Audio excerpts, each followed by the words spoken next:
अच्छा, देखिए, हमारे पास दो तरह की हाइपोथेसिस होती है। ठीक है, एक को कहते हैं वन टेल्ड हाइपोथेसिस, दूसरे को कहते हैं टू टेल्ड हाइपोथेसिस। ठीक है, टेल धुन को कहते हैं। ठीक है, और यहाँ पर कंसेप्ट आएगा, आप लोग जहन में लेकर आ जाइए, नॉर्मल डिस्ट्रीब्यूशन कर्व। ठीक है, अगर तो हमारे पास हमसे मांगा गया है ग्रेटर देन और लोअर देन, तो वो हमेशा होता है वन टेल हाइपोथेसिस। ठीक है, क्यों? क्योंकि उसमें हम रिलेशनशिप निकालते, या रिलेशनशिप को छोड़ दें, या उसमें हमारे पास जो हाइपोथेसाइज्ड वैल्यू होती है वो मीन के एक साइड पे फॉल कर रही है। ठीक है, एक साइड पे फॉल कर रही है ना। ठीक है, तो उसको वन टेल कहा जाता है। अगर हमारे पास स्टेटमेंट ऐसी हो, या फिर जो हाइपोथेसाइज्ड वैल्यू हो वो इक्वल टू हमें कहें या फिर डिफरेंट कहें, तो वो हमेशा होती है टू टेल्ड हाइपोथेसिस। ठीक है, क्यों? क्योंकि इसमें हमारे पास ये बात की गई है, ये बात की जाती है कि मीन के जो दोनों साइड का एरिया है ये इंक्लूडेड है। रिपीट कर लेता हूँ, जब भी हमारे पास सिनेरियो में जिक्र हो कि जो पॉपुलेशन पैरामीटर है ये ग्रेटर देन हो या फिर या फिर लेस देन हो, तो इसका मतलब ये है कि ये मीन के एक साइड पे फॉल कर रही है। अगर ग्रेटर देन की बात कर रहे हैं तो इसका मतलब ये है कि ये राइट साइड पे बात हो रही है। ठीक है, और अगर लोअर देन हो तो इसका मतलब है कि ये मीन से लेफ्ट साइड की बात हो रही है। तो इस तरह की हाइपोथेसिस को कहा जाता है वन टेल्ड हाइपोथेसिस। ठीक है, वन टेल मींस कि यहाँ पर सिर्फ एक एरिया हम शेड कर रहे हैं। अगर हमारे पास सिनेरियो ऐसा हो कि जिसमें इक्वल टू या फिर नॉट इक्वल टू या सिमिलर या डिफरेंट की बात की गई हो, तो उसको कहा जाता है टू टेल्ड हाइपोथेसिस। ठीक है, समझ में आ गया ना? क्यों? क्योंकि वो मीन से नॉर्मल डिस्ट्रीब्यूशन कर्व को जहन में लेकर आए। ठीक है, तो इज इक्वल टू या फिर इज नॉट इक्वल टू हमेशा हमारे पास मीन के दोनों साइड पे होती है, जबकि लेस देन या फिर ग्रेटर देन ये हमेशा मीन के एक साइड पे होती है। ठीक है, तो जब less than greater than one tail hypothesis, similar different is equal to is not equal to two tail hypothesis. ठीक है, अब देखिए, मैंने आपको इस एग्जाम्पल के अंदर अंदर ही बता दिया कि जो वन टेल हाइपोथेसिस होते हैं वो हमारे पास डायरेक्शनल होते हैं, उनकी एक डायरेक्शन होती है।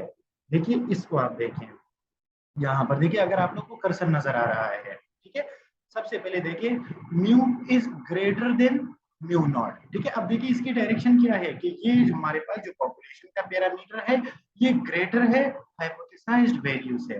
ठीक है, तो इसको कहते हैं डायरेक्शनल हाइपोथेसिस। ठीक है, इसको क्या कहते हैं? अब नीचे को देखिए जरा, इसका हमारे पास क्या होगा कि लेस देन। अब इसकी डायरेक्शन क्या है?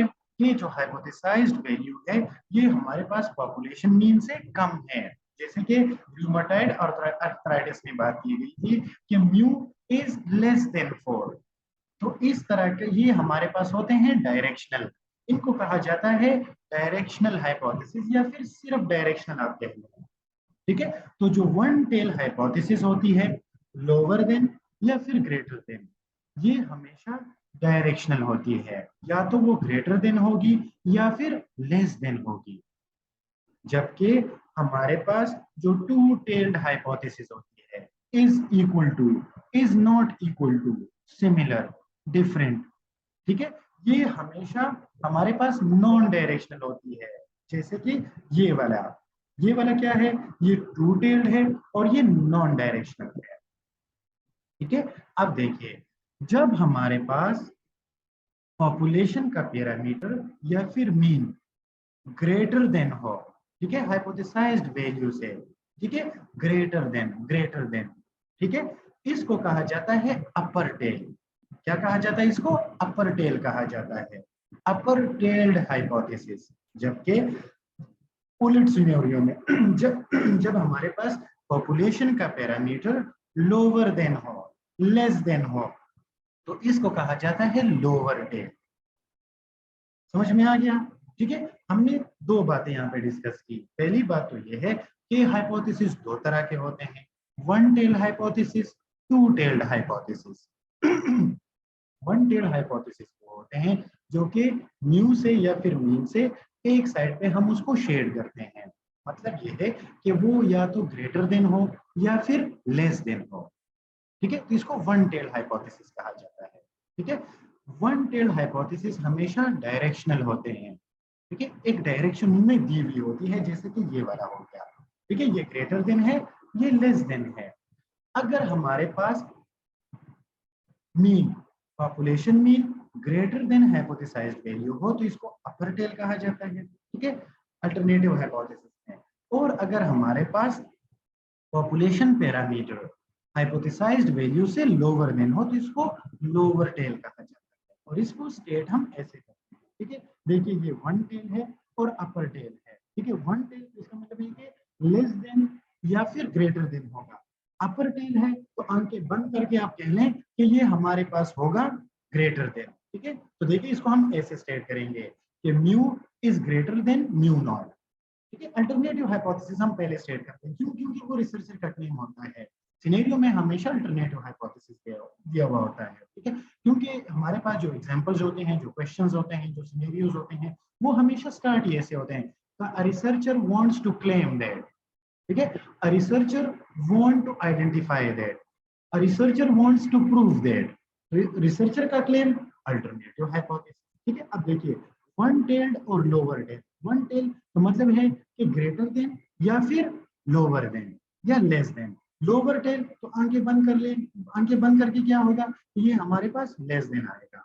अगर तो ये टू टेल्ड है तो टू टेल्ड में मैंने आपको बता दिया कि वो नॉन डायरेक्शनल होते हैं, उसमें ग्रेटर और लेस का कंसेप्ट नहीं होता है। इसका मतलब ये है कि इज नॉट इक्वल टू का होगा। क्यों? क्योंकि इज नॉट इक्वल टू हमेशा हमें अल्टरनेटिव हाइपोथेसिस बताता है। इज इक्वल टू हमें हमेशा नल हाइपोथेसिस बताता है। अब देखिए इसका हमारे पास उलट alternative null hypothesis alternative hypothesis के उलट होगा।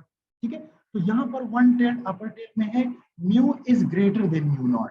ठीक है, तो देखिए बिल्कुल आंखें बंद करके डायरेक्टली आप कहें कि इसका हमारे पास वन टेल्ड अपर टेल नल हाइपोथेसिस का क्या होगा, लेस देन और इक्वल।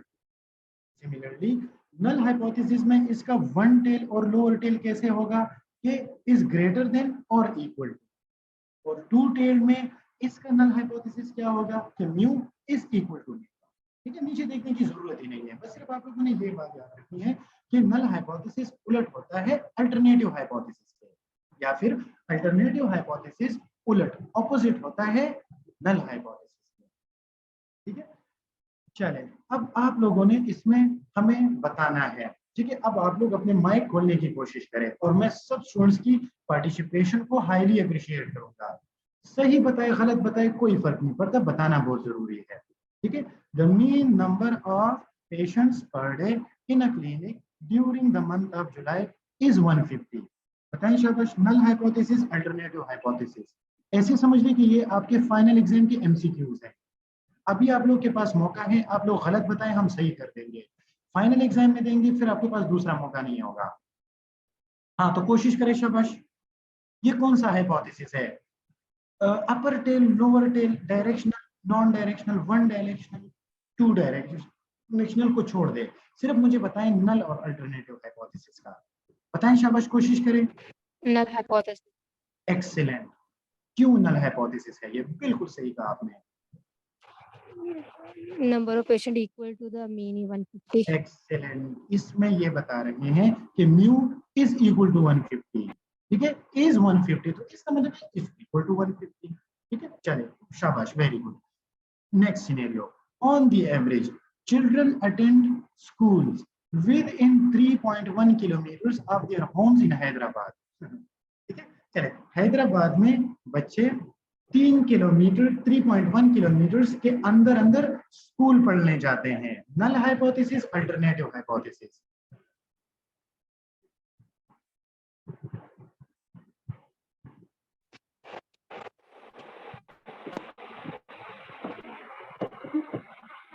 नल, ये सर क्योंकि लॉयर और वो नहीं है, ग्रेटर नहीं है। अब देखिए इसको थोड़ा सा समझने की जरूरत है मेरे स्टूडेंट्स। देखिए यहाँ पर हमारी इंग्लिश काम आएगी। देखिए स्कूल्स विद इन 3.1 किलोमीटर, इसका मतलब ये है कि 3.1 या 3.1 के अंदर अंदर। ठीक है, तो यहाँ पर हमारे पास ये नल हाइपोथेसिस है, बिल्कुल सही कहा। ठीक है, क्यों? क्योंकि ये है म्यू इज लेस देन और इक्वल टू 3.1। ठीक है, बिल्कुल सही था, लेकिन ये एक स्टूडेंट कह रहा है, बस उन्होंने ही सिर्फ पास होना है। चले third scenario, the average stay in the burn ward of civil hospital is at least 24 days। At least कम से कम 24 डेज हैं। बताएं, नल हाइपोथेसिस, अल्टरनेटिव हाइपोथेसिस? ये नल ही होगा क्योंकि इक्वल और इक्वल टू और नल हाइपोथेसिस। हाँ चलिए, बाकी स्टूडेंट्स क्या कहते हैं?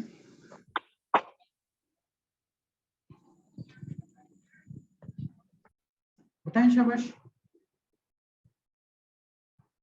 क्या हो गया? दो ही तो वर्ड्स बताने हैं, नल या अल्टरनेटिव, और हमने क्या पूछना है जी? नल। नल है। चले बाकी स्टूडेंट और ट्राई करें, शाबाश। नल या अल्टरनेटिव बताएं। सर नल। नल। बाकी स्टूडेंट्स कुछ तो आप भी समझने की कोशिश करें ना, कि जब मैंने डायरेक्टली एक्सप्लेन नहीं किया था, इसका मतलब ये है कि जवाब नल नहीं है, इसका जवाब अल्टरनेटिव हाइपोथेसिस है। ठीक है, क्यों? क्योंकि एटलीस्ट कम से कम, ठीक है, ये लेस देन है। ठीक है, mu is less then 24 days, ये अल्टरनेटिव हाइपोथेसिस है। ठीक है, ये क्या है? ये अल्टरनेटिव हाइपोथेसिस है। क्यों? क्योंकि इसको जब हम स्टेट करेंगे तो ये आएगा mu is less then 24 days.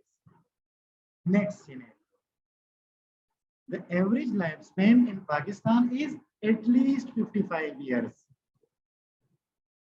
कम से कम। सर अल्टरनेटिव ये भी है। बिल्कुल, ये अल्टरनेटिव, वेरी गुड, शाबाश। ठीक है, शाबाश, ये अल्टरनेटिव हाइपोथेसिस है। क्यों? क्योंकि यहाँ पर एटलीस्ट आया है, कम से कम 55 है, इससे ज्यादा और भी हो सकता है। ठीक है, has the average community level of suspended particulate exceeded 35 units per cubic meter for this month। Alternative alternative है। क्यों? क्योंकि ग्रेटर देन 35। एक्सीड किया है। बिल्कुल बिल्कुल, एक्सीड 35 से एक्सीड किया है। ठीक है, शाबाश, चले, वेरी गुड। तो कितने हमारे पास? देखिए दो हमारे पास आ गए नल हाइपोथेसिस, दो हमारे पास आ गए अल्टरनेटिव हाइपोथेसिस। ठीक है, शाबाश। चले अब हम आइडेंटिफाई करने की कोशिश करेंगे।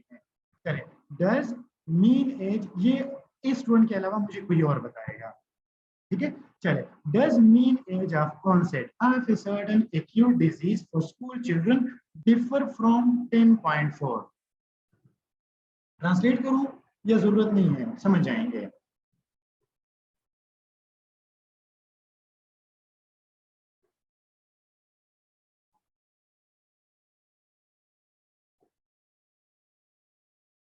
Second, sir alternative. ये अल्टरनेटिव है। चले बाकी स्टूडेंट्स क्या कहते हैं? इनके ख्याल में अल्टरनेटिव है।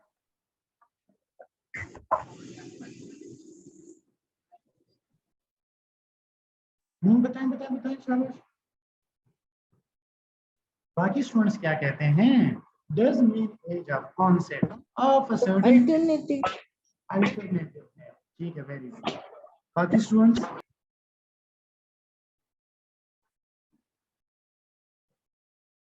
क्या कहते हैं?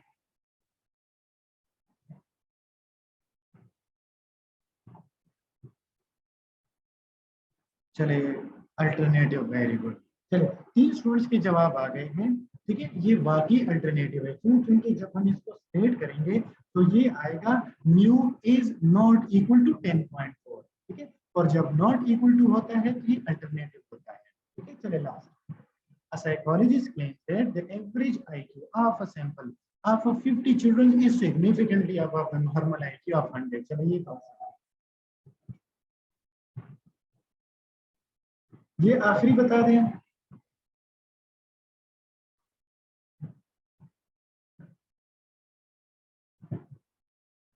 सिग्निफिकेंटली अबव, ठीक है, सिग्निफिकेंटली अबव। अब Sir, maybe सिग्निफिकेंटली, alternative. बिल्कुल बिल्कुल ये अल्टरनेटिव हाइपोथेसिस, ठीक है, ये अल्टरनेटिव हाइपोथेसिस है। अच्छा, हमारे पास एक देखते हैं बेसिक एलिमेंट्स ऑफ हाइपोथेसिस, क्या कहें, चले यहाँ तक काफी है या स्टेप्स हम पढ़ लें?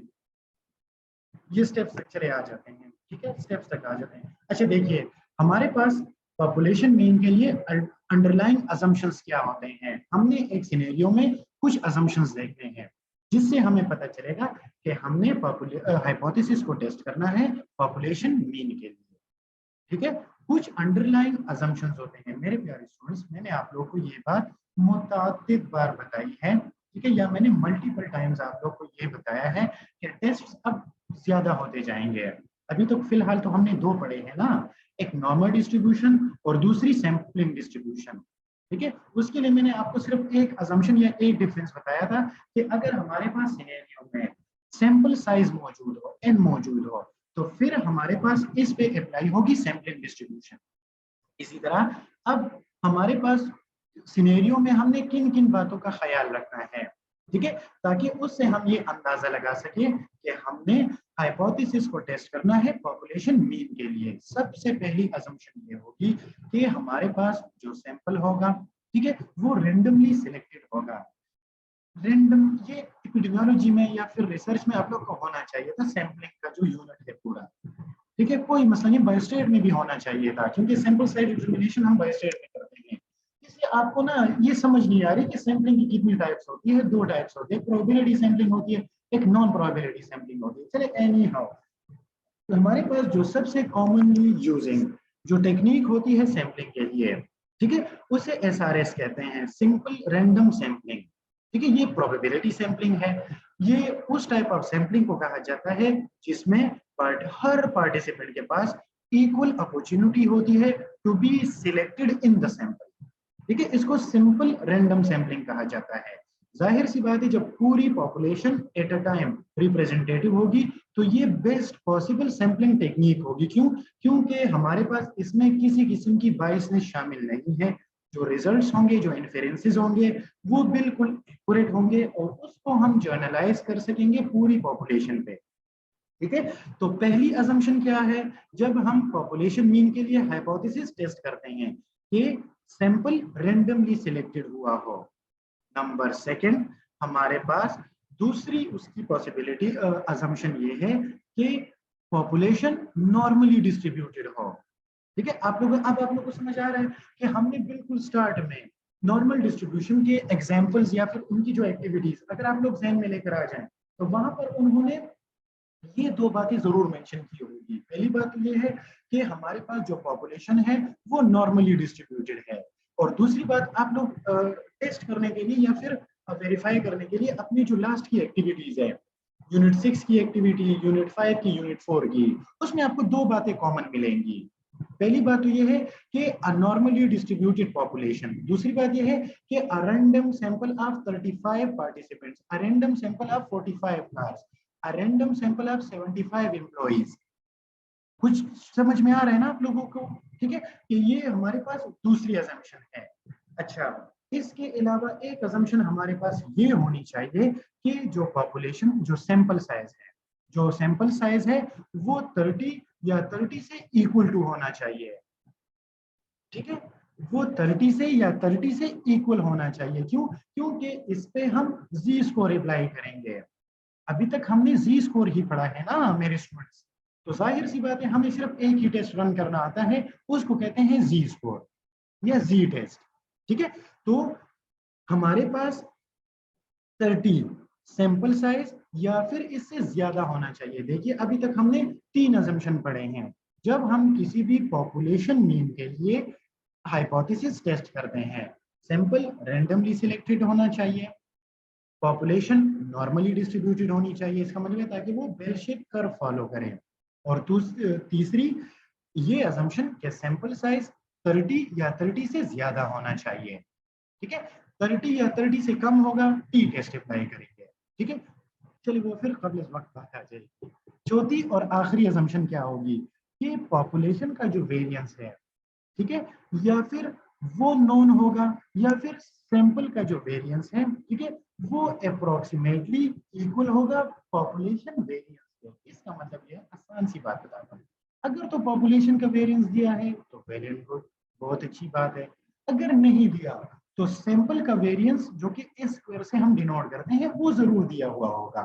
जाहिर सी बात है, डिस्क्रिप्टिव स्टैटिस्टिक्स हम रन करेंगे ना, तो अगर हमें पॉपुलेशन का मीन दिया है तो जाहिर सी बात है उसका वेरिएंस भी दिया हुआ होगा, ठीक है, क्योंकि हमने सिर्फ एक क्लिक ही तो करना है इस केसेस में, ठीक है। तो अगर पॉपुलेशन का वेरिएंस नहीं दिया हुआ तो सैंपल का लाजमी दिया हुआ होगा, और हम एज्यूम करेंगे कि सैंपल का वेरिएंस पॉपुलेशन के वेरिएंस के इक्वल है। हमें कुछ भी उसमें दिमाग लगाने की या उस पर सोचने की कतई या फिर चंदा जरूरत नहीं है, क्योंकि ये उसूल है कि सैंपल साइज जब लार्ज हो तो आप फिर जनरलाइज कर सकते हैं सैंपल वेरिएंस को पॉपुलेशन वेरिएंस पे।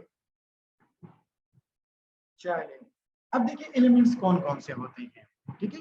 हाइपोथेसिस टेस्टिंग के ये बड़ा जबरदस्त कंसेप्ट है, यकीन करें आप लोग को समझ आ गया ना, तो समझ लें कि बस आप लोगों का रिसर्चर की तरफ बनने का जो सफर है वो आप लोगों ने स्टार्ट कर लिया।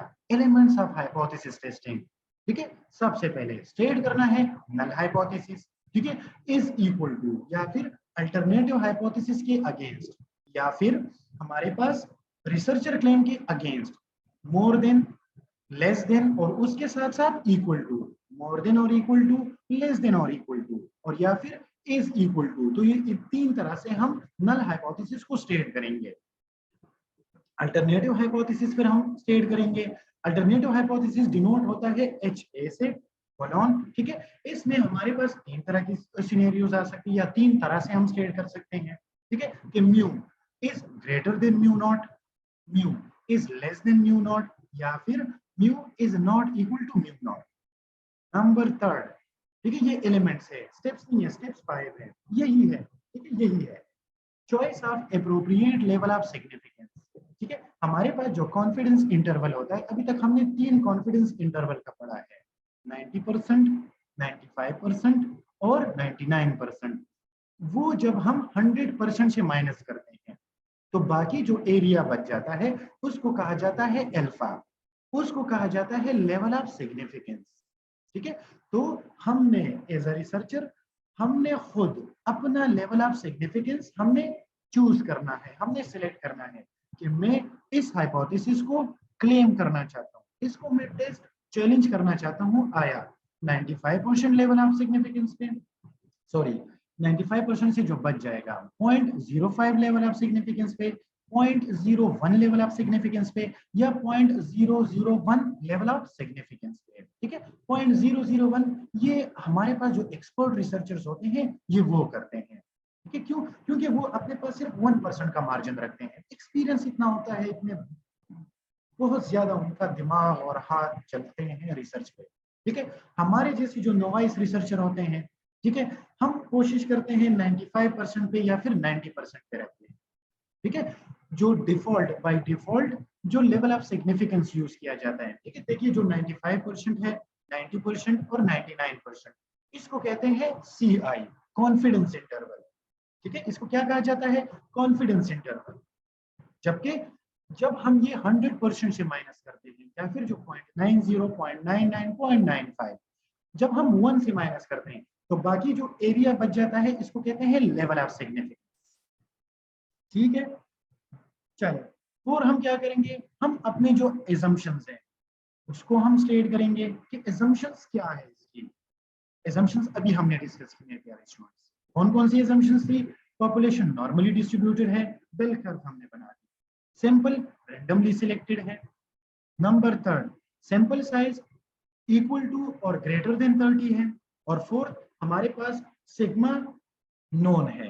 अगर सिग्मा तो नोन नहीं है, ठीक है, सिग्मा स्क्वायर सॉरी, पॉपुलेशन का वेरिएंस नोन है, बस उसी को अंडर रूट करके हम स्टैंडर्ड डेविएशन बना लेते हैं, ठीक है। वेरिएंस नोन है उसका, अगर तो नोन नहीं है तो सैंपल का जो वेरिएंस है हम उसको एज्यूम करेंगे कि ये इक्वल टू है पॉपुलेशन के वेरिएंस के। उसके बाद टेस्ट स्टैटिस्टिक्स पे हम आ जाते हैं। टेस्ट स्टैटिस्टिक्स में हम फॉर्मूला यूज करते हैं, यहाँ पर आपके लिए बहुत ज्यादा आसानी है, क्यों? क्योंकि जी टेबल का जो फॉर्मूला है, ठीक है, या फिर जो सैम्पलिंग डिस्ट्रीब्यूशन का फॉर्मूला है हम वो यूज करते हैं, x minus mu divided by sigma divided by under root n. ठीक है, क्यों? क्योंकि यहाँ पर एक थोड़ा सा मसला ये है कि स्टैंडर्ड डिविएशन में मसला आता है हमारे लिए। ठीक है, क्योंकि अजम्पशन ये है कि अगर वेरिएंस नहीं दिया हुआ हो तो आपने सैंपल के वेरिएंस को एज्यूम करना है कि ये पॉपुलेशन वेरिएंस के इक्वल होगा। तो जब हमें ये पता ना हो तो हम फिर क्या करते हैं, हम फिर स्टैंडर्ड डेविएशन की जगह स्टैंडर्ड एरर लगाते हैं। दूसरी बात यह है, चलिए अगर ये बात आप लोग को समझ नहीं आती तो ये बात आप लोग अंडरस्टैंड करने की कोशिश करें कि हमारे पास जब हम पॉपुलेशन के मीन को टेस्ट करते हैं, क्लेम करते हैं, ठीक है, तो हमेशा हम सैंपल सिलेक्ट करते हैं, सैंपल साइज हम लेते हैं, सैंपल का मीन हम निकालते हैं। अब सैंपल साइज n से डिनोट होता है, ठीक है, तो n इसका मतलब ये है कि गिवन होगा। जब n गिवन होगा तो हमारे पास फिर फॉर्मूले में अंडर रूट n जरूर आता है। आई होप कि मैं अपनी बात समझा पा रहा हूँ। ठीक है, चलो उसके बाद क्या है, रिजेक्शन रीजन को। रिजेक्शन रीजन को हमने क्या करना है कि जो अल्फा की वैल्यू होगी, ठीक है, उसको हम शेड करेंगे और वो हमारे पास रिजेक्शन वैल्यू होगी। ठीक है, ये हमें बताएगा अल्टरनेटिव हाइपोथेसिस। ठीक है, वो वन टेल है, वन टेल में फिर अपर टेल है राइट साइड पे, लोअर टेल है लेफ्ट साइड पे, या फिर हमारे पास टू टेल है बोथ साइड पे। ये हमें अल्टरनेटिव हाइपोथेसिस बताएगा। ठीक है, और अगर हमारे पास चल तो ये होती है क्रिटिकल रीजन या फिर रिजेक्शन रीजन। और लास्ट में हम कंक्लूजन। अब देखिए कंक्लूजन हम कैसे करते हैं, कंक्लूजन हम ऐसे करते हैं कि अगर तो हमारे पास जो जी कैलकुलेटेड वैल्यू जो हमने टेस्ट स्टैटिस्टिक्स है, हमने जो फॉर्मूले से वैल्यू निकाली है, अगर तो ये जी टेबुलेटेड से, ठीक है, ज्यादा हो, ठीक है, तो वैल्यू जाएगी रिजेक्शन रीजन में। हम रिजेक्ट करेंगे नल हाइपोथेसिस को in favour of alternative hypothesis. अगर हमारे पास जो वैल्यू कम आ गई, चलिए ये फिर कल हम डिस्कस कर लेंगे बिल्कुल डिटेल में इंशाल्लाह। अभी मैं आपको सिर्फ उसका ट्रेलर बता रहा हूँ। ठीक है, अगर वैल्यू मेरे पास कैलकुलेटेड वैल्यू कम आ गई टेबुलेटेड वैल्यू से, ठीक है, तो हम फिर फेल टू रिजेक्ट करते हैं नल हाइपोथेसिस को। क्यों? क्योंकि वो फॉल हो गई सीआई में, कॉन्फिडेंस इंटरवल। 5 स्टेप्स रट ले आप लोग। Step 1, state the appropriate null and alternative hypothesis. Step 2, identify the correct level of significance. किस लेवल ऑफ सिग्निफिकेंस पे आप ये क्लेम टेस्ट करना चाहते हैं। नंबर 3, टेस्ट स्टैटिस्टिक्स, कंप्यूट करें टेस्ट की वैल्यू, ठीक है, कैलकुलेशन करें, फॉर्मूला लगाएं। नंबर 4, ठीक है, आप लोगों ने जो क्रिटिकल रीजन है या फिर हमारे पास जो रिजेक्शन रीजन है उसको आइडेंटिफाई करना है जी टेबल से। नंबर 5, अगर तो वो वैल्यू रिजेक्शन रीजन में फॉल हो गई तो रिजेक्ट करें नल हाइपोथेसिस को in favour of alternative hypothesis. अगर वो वैल्यू सीआई में फॉल हो गई तो फेल टू रिजेक्ट करें नल हाइपोथेसिस को। चलिए, तो ये था हमारा आज का सेशन। इसका जो रिमाइंडर सेशन है वो हम इंशाल्लाह ताला अज़ीज कंडक्ट करेंगे फ्राइडे को, अगर अल्लाह ताला ने जिंदगी दी। ठीक है, तो फ्राइडे को 9 बजे हम ये वाला चैप्टर कंप्लीट करने की कोशिश करेंगे इंशाल्लाह। ठीक है।